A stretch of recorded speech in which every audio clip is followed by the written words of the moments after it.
Bonjour et bienvenue dans Profession Sophrologue, le podcast qui booste les pros de la sophro. Je suis Laurence Roufouillet, sophrologue depuis plus de 20 ans, autrice, formatrice et passionnée par la transmission. Tout l'été, le podcast s'offre une formule allégée avec un nouvel épisode tous les 15 jours et une série spéciale Courrier du cœur. Les questions sur le métier que vous n'avez jamais osé poser, mais qui méritent des réponses franches et utiles. Alors, êtes-vous prêt ou prête à prendre une bonne dose d'énergie ? C'est parti ! Un grand merci à celles et ceux qui continuent à m'envoyer des questions pour ce rendez-vous de la quinzaine, pour ce courrier du cœur. Je constate qu'il y en a qui profitent de l'été pour préparer leur rentrée.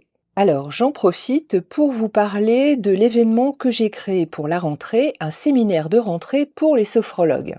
C'est vrai que c'est assez difficile quand on travaille seul de se remotiver sur la rentrée, mais aussi de tester les idées ou les projets que l'on a et surtout de mettre en place une organisation efficace. Eh bien, pour vous aider, pour vous faciliter les choses, j'ai créé un programme, une journée centrée sur votre activité. Au cours de cette journée, vous pourrez travailler sur vos points forts, vos axes d'amélioration, qui soient également compatibles avec l'état du marché de la sophrologie en 2025. Nous allons travailler avec des outils originaux, ce sont ceux que moi-même j'utilise tous les ans pour préparer ma rentrée, basés sur le coaching, la créativité et la sophrologie bien sûr, pour traduire en action vos envies. Et puis le petit plus, ce sera l'effet moteur et bienveillant du groupe. Un vrai groupe de collègues comme pour un séminaire de rentrée, mais pour travailler sur votre activité personnelle. Cette journée est proposée en 2 formats, en présentiel à Boulogne-Billancourt le samedi 30 août, mais aussi en distanciel le dimanche 31 août. Pour vous inscrire, je vous invite à aller voir le lien qui est en description de cet épisode. Le thème de cette quinzaine, de ce courrier du cœur numéro 3, c'est la prise de rendez-vous. Stéphanie m'a écrit « Je ne suis pas à l'aise avec l'idée d'avoir un agenda en ligne. Un agenda dans lequel les clients peuvent prendre rendez-vous sans que je les connaisse.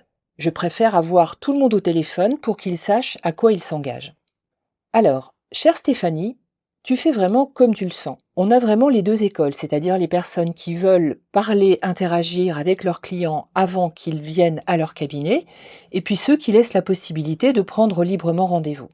C'est vrai qu'avoir un client au téléphone avant qu'il te rencontre, c'est bien notamment pour le rassurer, en lui confirmant que ta pratique s'inscrit bien dans les attentes qu'il a. Pour certains praticiens, c'est bien aussi pour les rassurer, notamment s'ils ont peur d'un premier contact avec une personne qui soit complètement inconnue. Mais je vous mets en garde contre la tentation de faire déjà une anamnèse par téléphone, c'est-à-dire d'aller trop loin dans l'échange, ce qui fausserait déjà un peu le début de la séance, et en particulier le cadre que vous allez poser au cours de la première séance. Donc aucun problème Stéphanie pour que tu donnes toi-même tes rendez-vous à tes clients, mais que se passe-t-il si tu n'es pas joignable ? Ils vont éventuellement te laisser un message, ou pas d'ailleurs, beaucoup de gens hésitent, ils veulent parler à quelqu'un. Tu vas devoir donc les rappeler à un moment où toi-même tu seras disponible, et c'est vrai que c'est relativement chronophage, et même ça décourage certaines personnes, parce qu'à l'inverse, il y a des personnes qui ne veulent pas avoir un contact direct, et qui veulent déjà s'informer sans forcément échanger avec quelqu'un. Ils ont parfois l'impression que par téléphone, peut-être, on va leur forcer la main.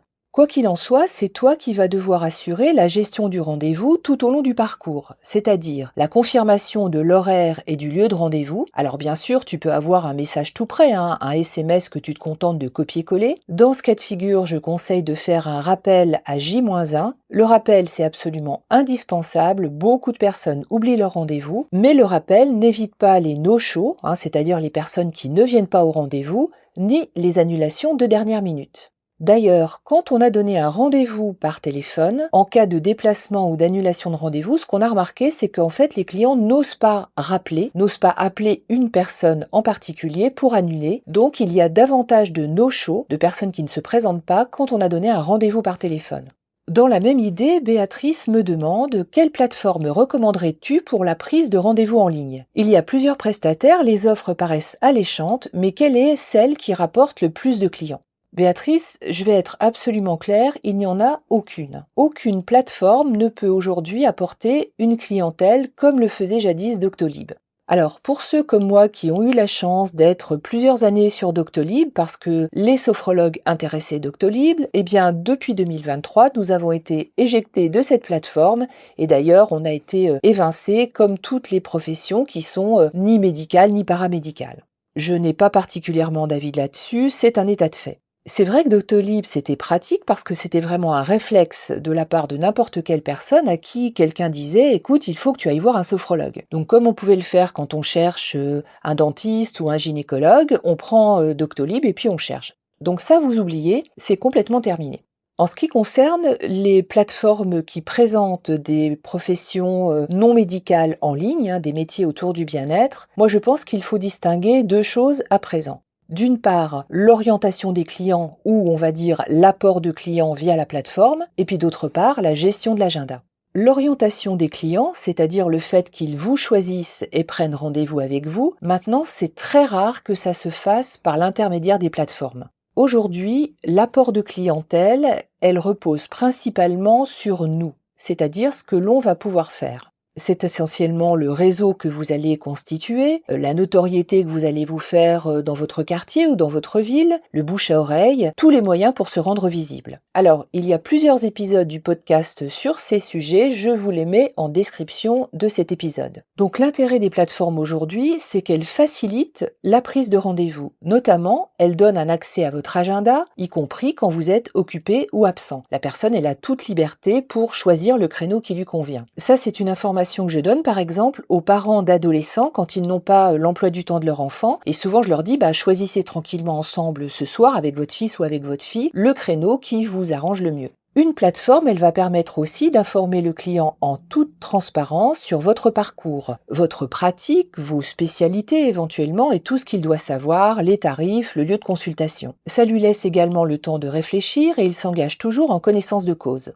Une plateforme va permettre de gérer le parcours client, c'est-à-dire la prise ou le déplacement de rendez-vous, les rappels automatiques et même la demande d'avis post-séance. Et ça, c'est quelque chose qu'on néglige parfois, mais demander des avis, c'est quelque chose qui se fait, qui est très très positif. Et une plateforme va permettre de communiquer très clairement sur les conditions de réservation et d'annulation de vos séances.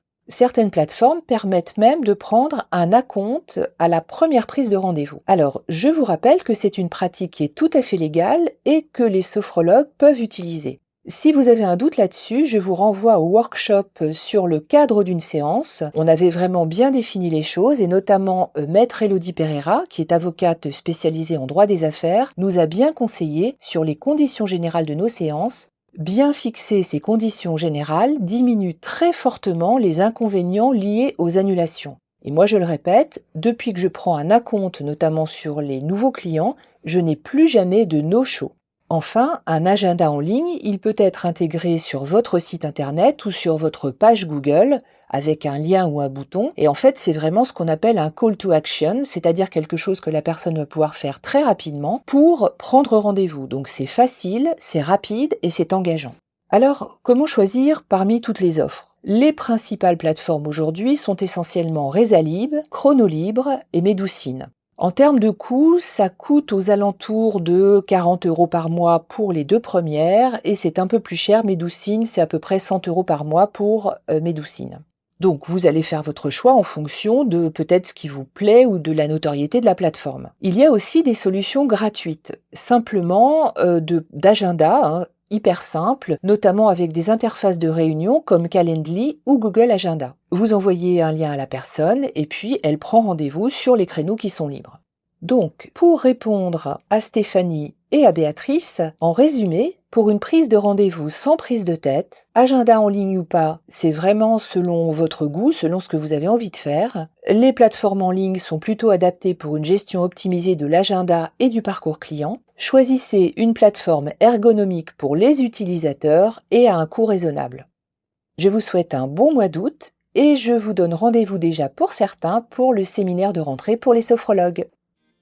Merci d'avoir écouté le courrier du cœur de cette quinzaine. Si vous avez des questions que vous aimeriez voir abordées dans les prochains épisodes, déposez-les en commentaire ou envoyez-les-moi par message privé sur mon compte Instagram @espace-du-calme.